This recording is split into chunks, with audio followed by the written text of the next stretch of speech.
తెలంగాణ అసెంబ్లీలో కేటీఆర్ మాట్లాడుతున్నారు. ఇప్పుడు లైవ్ లో చూద్దాం. నిర్వహించాం అధ్యక్ష. బుద్ధవనం అధ్యక్ష మా నాగార్జున సాగర్లో జానారెడ్డి గారు ప్రారంభిస్తే దాన్ని మేము పూర్తి చేసి ఇనాగరేట్ చేసి ఇవాళ జాతికి అంకితం చేసి 200 ఎకరాల పైచిల్క్ అధ్యక్ష. అక్కడ మరి స్పిరిచువల్ టూరిజంలో భాగంగా బుద్ధవనాన్ని కూడా పూర్తి చేసింది కేసీఆర్ గారు ప్రభుత్వం అధ్యక్ష. అంతెందుకు అధ్యక్ష, మంత్రి గారు సొంత నియోజకవర్గం కొల్లాపూర్లో కూడా ఆయన ఎంతసేపు సిరిసిల్ల సిద్దిపేట అంటున్నారు.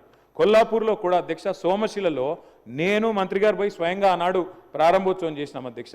అక్కడ బ్రహ్మాండంగా టూరిజం కోసం అక్కడ రిసార్ట్లు కట్టి వాటర్ ఫ్రంట్లో బ్రహ్మాండమైన కాటేజీలు కట్టి వాటిని కూడా పూర్తి చేసింది కేసీఆర్ గారి ప్రభుత్వం అధ్యక్ష. వరంగల్లో కాలోజీ కళాక్షేత్రం అధ్యక్ష, ఇప్పుడు వారు చెప్పారు మంత్రి గారు పూర్తి చేశామని. 95% మేము పూర్తి చేసినాం సార్. ఒక 5% ఇక మరి పప్పంతా ఉడికినాక ఉప్పు వారు వేసినారు, గంట కలిపేసినారు, ఇప్పుడు మేము చేసినామని చెప్తున్నారు. సంతోషం అధ్యక్ష.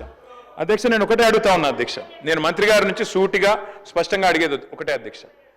ఇక్కడ డాక్టర్ బాబాసాహెబ్ అంబేద్కర్ విగ్రహం అధ్యక్ష, భారతదేశంలోనే కాదు ప్రపంచంలోనే అతిపెద్దదైన బాబాసాహెబ్ అంబేద్కర్ విగ్రహం 125 అడుగుల విగ్రహాన్ని పెట్టాం అధ్యక్ష.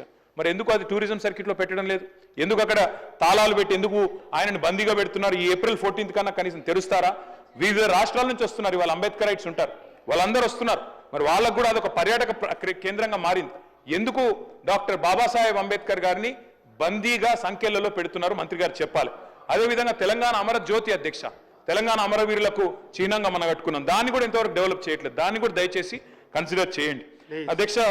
ఒక కంప్లీట్ చేస్తున్నా అధ్యక్ష, నేను సబ్జెక్టే మాట్లాడుతాను అధ్యక్ష. తెలంగాణ కవులు కళాకారులు గోరేటి వెంకన్న గారు మహబూబ్నగర్ జిల్లాకు సంబంధించిన ప్రజా కవి, అదేవిధంగా దేశపతి శ్రీనివాస్ గారు, అదే మాదిరిగా రసమై బాలకృష్ణ గారు, వీరందరినీ కూడా చట్టసభలకు తీసుకొచ్చింది కేసీఆర్ గారు కాదా అధ్యక్ష?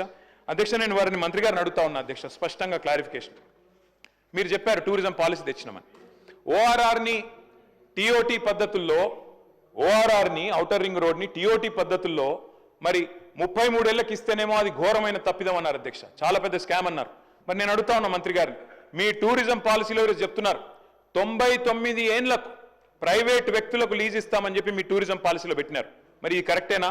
ఇది చేయవచ్చునా? అంటే 33 ఏళ్లకు ఓఆర్ఆర్ ఇస్తే అది పెద్ద స్కామ్ అవుతుంది. 99 ఏళ్ళు ప్రభుత్వ భూములు ప్రైవేట్ వ్యక్తులు, 99 ఏళ్ళు అంటే ఏంటి అధ్యక్ష? ఒక జీవిత కాలం, ఒక మనిషి జీవిత కాలం, అంటే పురాగాలకు రాసి ఇచ్చినట్టే. మరి అది ఎట్లా కరెక్ట్ అయితే చెప్పాలా మంత్రి గారిని నేను అడుగుతా ఉన్నాను అధ్యక్ష. చివరిగా నేను ఇంకొక మాట చెప్తా ఉన్నా అధ్యక్ష, నాకు మంత్రి గారు చెప్పింది ఏంటో నవ్వాలో ఏడవాలో తెలియట్లేదు.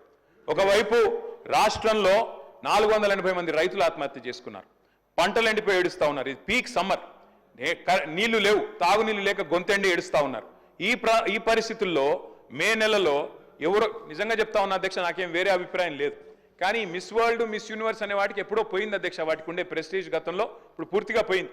కానీ అదేదో పెద్దదో సాధించుకొచ్చినట్టు, అదే అంతర్జాతీయ ఈవెంట్ ఏదో ఇక్కడ జరిగితే ఏదో రాష్ట్రానికి లాభం వస్తుంది, మేమేదో అడ్డుకుంటున్నట్టు నేను అడుగుతా ఉన్నా అధ్యక్ష వారిని. మళ్ళీ మీరు సబ్జెక్ట్ డిబేట్ అవుతుంది. సబ్జెక్టు వారిదే సార్, వారే చెప్పిన మాట. ఏమన్నారు సార్ వారు? ఈ మిస్ వరల్డ్ పోటీల వల్ల క్లారిఫికేషన్ పోయి విమర్శలు. ఎస్ సార్, విమర్శ ఏముంది సార్, వారు క్లారిఫికేషన్ అడుగుతున్నా.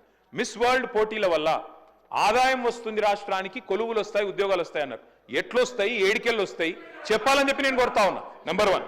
నెంబర్ 2 అధ్యక్ష, నేను ఒకటే అడుగుతా ఉన్నా అధ్యక్ష, మిస్ వరల్డ్కి 54 కోట్లు ఖర్చు పెడితే తప్ప అంటున్నారు.